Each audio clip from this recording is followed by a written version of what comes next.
Let's tee up what's happening this weekend. Of course, we have the Huntsmen, Chicago Huntsmen online home series. I talked to Hex a few weeks ago, and this was what he was looking forward to the most all season because he had so many creative ideas for this. He said he's going to reel them back and use them at a later time when it is safe to do so, of course.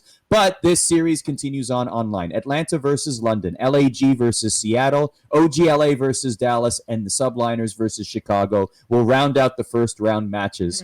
Emily, starting with you. When you look at those first round matchups, which one is most intriguing to you? It has to be both Group A matches for me. I think Chicago, sure, they're not playing this at home, but this is their event, and they did not perform up to their standard at the last event. So that's pretty big for me. And then London and Atlanta, I'm just looking forward to because we haven't seen these teams online yet. We don't know, they've had a really extended break now at this point. Atlanta specifically is the team that I'm most curious about because they just looked so good in their previous series. Even, you can give all the credit in the world to the Rocker for preparing and for taking them out in LA, but I think on the whole, Atlanta is still one of if not the best teams in this league, right? And we're expecting them to continue to be super strong going into this event. And this is a big test for them because we just haven't seen them in forever. What do you think, Katie? Do you think that Atlanta will continue to impress? Yes, absolutely. Yeah. I don't think that online will hinder them in any capacity. I think I'm very excited to see London play. I think that's going to be a pretty tough get-go matchup for them against Atlanta, but sometimes that's just how things go. But I'm not particularly concerned about Atlanta. However, I am also very excited to see New York against Chicago. I recently spoke with Envoy and Tupac, who is the S&D analyst for Chicago, kind of about what's going on with that team. And Envoy and Tupac essentially summarized what Scump had also vocally said, which was that they were underestimating Florida in Atlanta, and there's something about Florida. They won't be at this event, so good thing for Chicago, but there was something about Florida that on paper they should beat them, and they just give them a hard time, kind of as Minnesota does to Atlanta.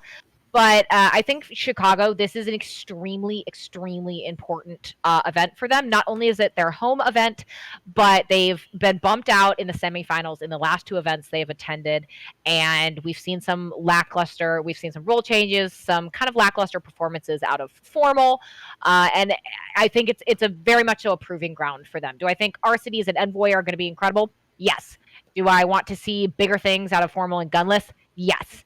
But also, I'm extremely excited for Gorillas and Seattle because at least in Seattle, I do want to see a little bit more out of Pander. But Gorillas, I have heard, and we can touch on this a little bit later, but I have heard good things out of what's been going on with Gorillas and Scrims. But we can expand on that when we get to them. Let me just go back to Huntsman for just a second. Formal did tweet yesterday, actually. Finally finding my groove again, was in a slump for sure. Refreshed, and the streams will be back. Okay, so it seems like he wasn't feeling it. Maybe that translated at the last event, and now we might see the Formal of old.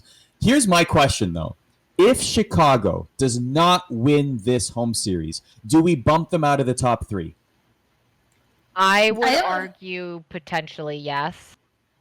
Or at least I would put them now into top 4, 3, 4. Because right now I still had them as my second. If they don't at least minimum make it to the grand finals, then yeah, absolutely. I think it really depends on the setup. So, say that they make it to grand finals and they lose to, Atlanta, I still think they're a top team.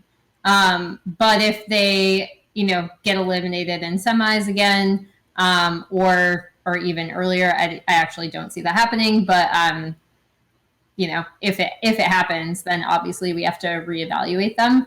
But for me, if they make grand finals, I would still say that they're a top team, especially if it's again, them losing to Atlanta, them losing to Dallas, who I still think is a really strong team. It really would depend on their opponent for me, in addition to how far they'd be able to go.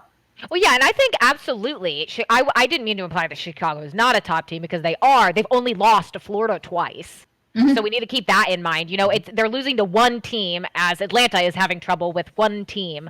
So Chicago is impeccable. I just want to see that dominance out of them here. And I think they need to at least make that push. If they fall to someone like Dallas, if they fall to someone like Atlanta and however things shake out, then you're still losing to teams that are in the top 3. And I think that's a different discussion.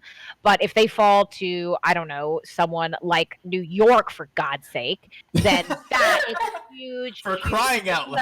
Yeah. Wow. And I don't mean to be harsh, but that's just a fact. No, we it's do true. need to remember It's that, true. yes, were they bumped out in the semis in the last 2 events, as I said? Yes. Has it only been to one team that they have lost, though? Also, yes. So we need to keep that in mind. So that's a very good point. I'm going to generalize that because I agree 100%.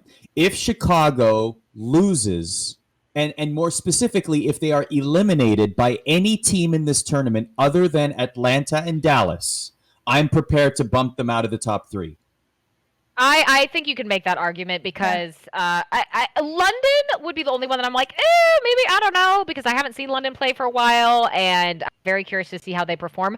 But yeah, if it's like a Seattle, an Optic, a Gorillas, or a New York, that's like, so sweet mother of God. Yeah, that would be bad. I would agree with you at that point.